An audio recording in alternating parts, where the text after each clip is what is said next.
All right, so today on the Roundtable Reviewers, we're joined by Johnny B. Bad 6, as well as Toxin Arrow, and myself. I'm Tyler Durden 99. Today we're just going to be giving you some news, some gaming news for the week. And the first topic we'd like to talk about is that the fact that 2.5 million copies of Batman Arkham Asylum have been shipped since its release less than a month ago. John, what do you personally think about that?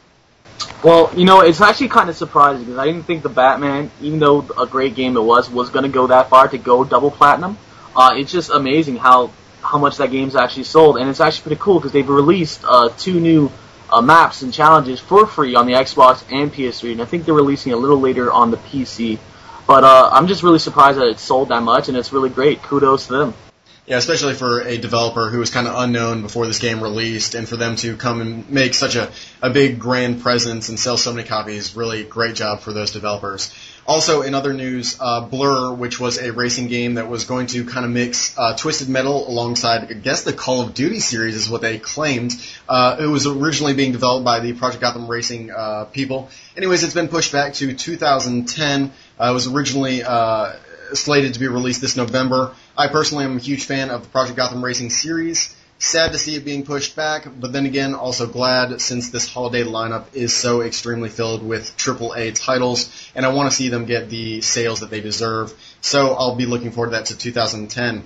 Also, in other gaming news, Guitar Hero 5 has claimed to have outsold Rock Band Beatles 4-1. Travis, that's a pretty astounding statistic. What do you personally have to say about that? Well, it's Guitar Hero. It's definitely. I mean, Guitar Hero by itself sells more than the Rock Band, series. So Guitar Hero 5, which is like, a main sequel, is definitely going to sell more than a Splinter game for the main Rock Band series. Right, especially since it's a side thing. It's kind of like Guitar Hero Aerosmith and Guitar Hero. Yeah. It's the Beatles, which are pretty much ancient to today's standards, and like I said, it's just the Beatles, and while they're a great band and everything, it's not quite going to have the same amount of sales as these statistics they don't surprise me. Right. I wouldn't be surprised if they were correct.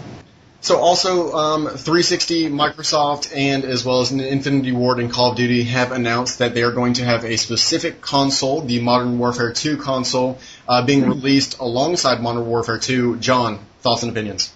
Well, that's completely true, and I've seen it so far, and it just looks amazing. The Xbox looks really well done, and it just really cool designs on it, kind of giving it the Call of Duty feel, like they did with Resident Evil 5, and they did with the Halo 3.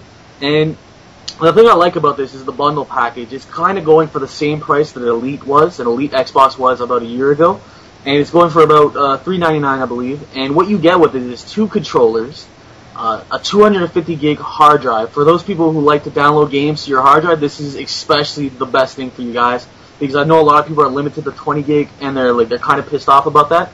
But this is definitely worth the value. It's just extremely worth it. And it comes with a Call of Duty game, which is coming out in November, and that is going to be insane. Agreed. Also, in other news, Left 4 Dead 2 has officially been banned in Australia, and there is a big boycott following for this game. Travis, you personally played Left 4 Dead, the original one. What do you think about all this? I'm not too worried about the ban, because, excuse me. Yeah, for one, it's Australia, so us folks in America will get to play it regardless. And the bans, it just says it can't be sold in the country. So if people in Australia still want the game, they can order it on Amazon or eBay or wherever and have it shipped to Australia. So it's a minor inconvenience to you at best if you really do want to play Left 4 Dead. And as for the boycott, I'm sorry. I don't know. I agree with the boycotter agenda. I'll be picking it up eventually, but I do agree with the majority of what they're saying about how there's not enough new content, to really want to purchase, and how all this could really just be updated into the current Left 4 Dead. Yeah. So. Especially since it's only been a year since the original Left 4 Dead's release. Exactly. It's just, to me, it's too soon for a sequel, and not enough content for a sequel. They also didn't deliver the downloadable content that we all expected from the original, and survival mode, to me, does not count. So, really, they gave us an unfinished game to begin with, and they never finished it with downloadable content. It's too soon for a sequel, and they're pricing it way too high. So I'm not going to purchase the game myself. Also, ODST launches today. It's arguably one of the most hyped games of this Christmas season, this holiday season, alongside Modern Warfare 2 and Assassin's Creed. Anybody have any thoughts and opinions on ODST? Yeah, I'll be picking it up around Christmas time when it gets cheaper. John, what about you?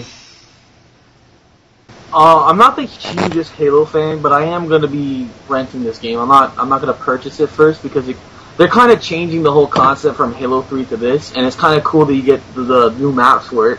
But it's definitely not a purchase on my books, especially with all the other new games that are going to be coming out, and money's kind of tight issue on that fact. But definitely a game to look forward to, and if you can play it as soon as you can, I would recommend it. Yeah, to me, I am a big Halo fan, and this really kind of marks the first return, in my opinion at least, for the Halo franchise to a more single-player oriented game, and especially that's story-driven. And so I'm really excited to get into this 6 to 8 hour long campaign that I've heard is actually really good. So I'm extremely looking forward to it, and I can't wait. So anyways, that was the Roundtable Reviewers Weekly Gaming News. For more podcast reviews and gaming news, be sure to check back. This was Johnny B. Bad 6, Toxin Arrow, and I'm Tyler Durden. Until next time, take it easy, guys. See ya.